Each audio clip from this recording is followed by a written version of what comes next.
आपने और आज हमने 6 सवाल चुने हैं। सबसे पहले तो ये इजराइल गाजा शांति समझौता ये कितना पॉजिटिव है ग्लोबल मार्केट्स के लिए, इसका किस तरह का असर पड़ेगा। इसी के साथ ये भी चर्चा करेंगे जो अमेरिकी सांसद है वो कह रहे हैं कि भारत के साथ टैरिफ डील ठीक, टैरिफ लगाना ठीक नहीं, उसका भी इम्पैक्ट समझेंगे। दूसरा सवाल जो है वो है कि एफआईज ने खरीदा तो है लेकिन बहुत कम, लोकल फंड्स की भी खरीदारी थोड़ी कम होती दिख रही है, इसके क्या मायने हैं, क्यों। शुरुआत का संकेत आज एक बार फिर से आपको गिफ्ट 50 से 25 एक पॉइंट ऊपर है, 25-50 पॉइंट सुस्ती मानेंगे। ऐसे में खरीदना है या बेचना है, रिकवरी में किन लेवल पर पोजीशन हल्की करनी है और बेस्ट एंट्री पॉइंट क्या बनेगा आपका, कहाँ ऊपर पहले पहुंच जाए तो वहाँ थोड़ा पोजीशन हल्की करके फिर इंतजार करें, और एंट्री पॉइंट क्या हो सकता है जहाँ पर अगर नीचे मौका मिले तो खरीदना है। टीसीएस आज अपने नतीजे पेश करने वाला है, इससे पहले आईटी शेयरों में किस तरह का रुझान हो सकता है। दूसरा, आईटी के अलावा कौन से वो सेक्टर और शेयर हैं जो आज एक्शन में रह सकते हैं, इन सब पर होगा पूरा फोकस। ऑलराइट, हमारे मार्केट्स में तो बहुत सारा एक्शन होने वाला है, लेकिन ग्लोबल फ्रंट पर एक बड़ी डेवलपमेंट है, उस पर सर सबसे पहले फोकस करेंगे। इजराइल गाजा शांति समझौता, 2 साल से ये युद्ध चल रहा है sir, to be very precise October 2023 में शुरू हुआ था। ये कितना पॉजिटिव है? देखिए, दोनों के लिए तो पॉजिटिव है ही, दुनिया भर के लिए तो ठीक है, ऑफ कोर्स अच्छी खबर ही मानी जाएगी। लेकिन अब एक चीज़ समझिए कि कोई खबर इन जनरल अच्छी हो और कोई खबर मार्केट के लिए अच्छी हो, या हर अच्छी खबर पे मार्केट रिएक्शन दे या हर खराब खबर पे दे, ऐसा ज़रूरी नहीं है। क्योंकि देखिए, मार्केट ने इस युद्ध के ऊपर नेगेटिव रिएक्शन भी देना बंद कर दिया, तो ये खबर आने के बाद कोई पॉजिटिव रिएक्शन देने की भी ज़रूरत नहीं है। तो मेरे ख्याल से कहीं भी लड़ाई खत्म होना अच्छी बात है, लेकिन इसके दम पे आप ये सोचें कि ग्लोबल मार्केट्स या हमारे मार्केट्स बहुत तेज़ दौड़ लगा लें, वो कहना थोड़ी जल्दबाजी है, नंबर 1। नंबर 2 ये कि पहले हुआ क्या, मैं पहले आपको बता दूं। ट्रंप ने ऐलान किया है, हमेशा की तरह ऐलान नहीं करना होता है ठीक है।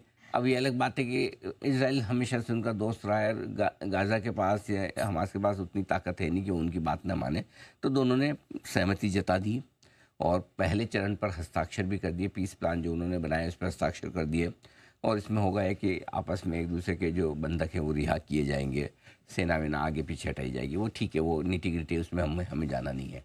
हमारे लिए क्या मतलब है, हमारे लिए मतलब सिर्फ इतना होता है कि क्या इसकी वजह से कच्चे तेल के दाम में थोड़ी कमी आ सकती है। आमतौर पर जब इस तरह के युद्ध के समय में कच्चे तेल के दाम बढ़ जाते हैं, क्या कमी आ सकती है? इसका जवाब है ना, क्योंकि कच्चे तेल के दामों को इजराइल और हमास के युद्ध से कोई फर्क पड़ रहा है। Correct. क्या इसकी वजह से सोने चांदी के दामों में कमी आ सकती है? क्योंकि जब युद्ध होता है तो सोने चांदी के दाम है। इसका जवाब भी है ना, क्योंकि गोल्ड को किसी से कोई फर्क नहीं पड़ता आजकल।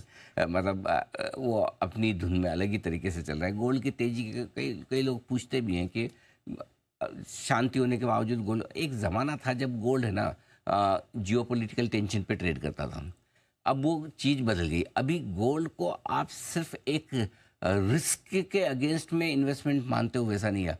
अब ये अपने आप में एक अलग इन्वेस्टमेंट क्लास हो गया है, ठीक है, जिसका रिस्क और बिना रिस्क से कोई लेन देना नहीं है हो क्या रहा है, एक ज़माना था लोग हंसते थे सारे इंडियंस में, ये इंडियन है जिन्होंने इतने घरों में सोना भर भर के रखा है, टन्स ऑफ गोल्ड, सब इनको पता नहीं कहाँ से मोह आया है भारत को गोल्ड की इतना भरा हुआ है। भारत की गृहिणियों से लेकर भारतीय लोगों की मजाक उड़ाई जाती थी, हमारे मंदिरों में इतना सोना है। आज देखिए, ये सारे सेंट्रल बैंक, चाहे वो चाइना हो, रशिया हो, स्विट्जरलैंड हो, सारे सेंट्रल बैंक भर भर के सोना खरीद रहे हैं, अब खरीद रहे हैं। करेक्ट। हमारे बड़े बुजुर्ग तो बहुत पहले खरीद गए थे, ठीक है। तो अब सबको समझ में आ रहा है कि सोना एक एसेट क्लास है। डॉलर के अगेंस्ट में अगर आपको कुछ और चाहिए, अगर आपको अपना सारा पैसा डॉलर में नहीं रखना है, जो कि अब लोग नहीं रखना चाहते हैं, तो आप कहाँ रखेंगे? पाउंड में रखेंगे, मरा पड़ा है। यूरो में रखेंगे, जिसका कोई हिसाब किताब नहीं है। चाइना का युआन खरीदेंगे, आपका जवाब ना आएगा, रिलायबल नहीं है। भाई कहाँ लगाएंगे फिर पैसा? कोई तो एक ऐसी एसेट आपको चाहिए ना जिसमें आप थोड़ा भरोसा कर सकें, और जब भरोसे की बात आती है तो फिर गोल्ड आ जाता है। और यही वजह है गोल्ड में अनाप शनाप तेजी बन रही है, और यही वजह है कि शांति होने के बावजूद माफ़ कीजिएगा, शांति की खबरों आने के बावजूद गोल्ड उल्टा बढ़ता है, घटता नहीं है। सो आई थिंक बहुत क्लियर है। तो मेरा ये मानना है कि मार्केट के लिहाज से ये खबर है नहीं है, बराबर है, सिंपल सी। हाँ, अच्छा, ठीक है। अब आइए अमेरिका से जुड़ी दूसरी खबर पर फोकस करते हैं, टैरिफ को लेकर।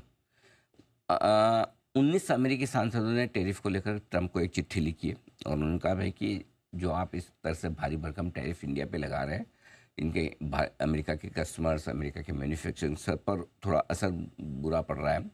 हमारी जो रिलेशनशिप है भारत के साथ वो भी ठीक नहीं हो रही है। हेल्थ केयर हुआ, सेमीकंडक्टर हुआ, एनर्जी हुआ, ये कई सारे ऐसे सेक्टर्स हैं जिनमें भारत के साथ हमारे पुराने व्यापारिक संबंध रहे हैं। ऐसे में इसको थोड़ा सा नॉर्मलाइज कीजिए। बाय द वे, कल एक फॉक्स को एक इंटरव्यू में ट्रम्प साहब ने एक और इंटरेस्टिंग बात और भी कही जो फार्मा कंपनी के लिए पॉजिटिव है। कल उन्होंने कहा है, क्लियर कट कहा है कि जेनरिक फार्मा पे मेरा टैरिफ लगाने का कोई इरादा नहीं है। सो आई थिंक आज फार्मा कंपनियों पर भी फोकस रखना चाहिए। कुल मिला के ये देखो, होना जाना कुछ है नहीं। 19 सांसदों के साइन करने से क्या फ़र्क पड़ता है उनका, तो उनका वाइस प्रेसिडेंट बोल देते भी वो ना सुने। सही बात। अब जिस आदमी ने एलन मस्क की नहीं सुनी, जो उनका सबसे खास दोस्त हो, जिसको जिताने में जिसने उनको जिताने में, प्रेसिडेंट बनाने में सबसे बड़ा योगदान किया। सो मैं कोई ऐसा उत्साहित नहीं हो रहा हूँ। हाँ, सुनने में अच्छा लगता है 19 सांसदों ने हमारे फेवर की बात की, लेकिन इससे कोई ट्रेड डील नहीं होने जा रही। ठीक है, वो किसी सुनने वाले हैं नहीं। जब तक उनके मन में नहीं आएगा कि मुझे करनी, तब तक नहीं होगी। बात तो सिंपल सी ये है। उनके मन में कब आएगा, कैसे आएगा, तो वही जानिए। सो आई थिंक खबर ये भी आपकी न्यूट्रल है। मेरे लिए खाली खबर अगर थोड़ी बहुत पॉजिटिव है तो वो फार्मा शेयरों के लिहाज से ठीक होती है। इंडियन जेनरिक फार्मा कंपनियां जो है उनके लिए थोड़ा सा एक रिलीफ वाली खबर आप एक तरह से कह सकते हैं। ऑलराइट, चलिए, तो इंटरनेशनल मार्केट से ये डेवलपमेंट होता हुआ, लेकिन कुछ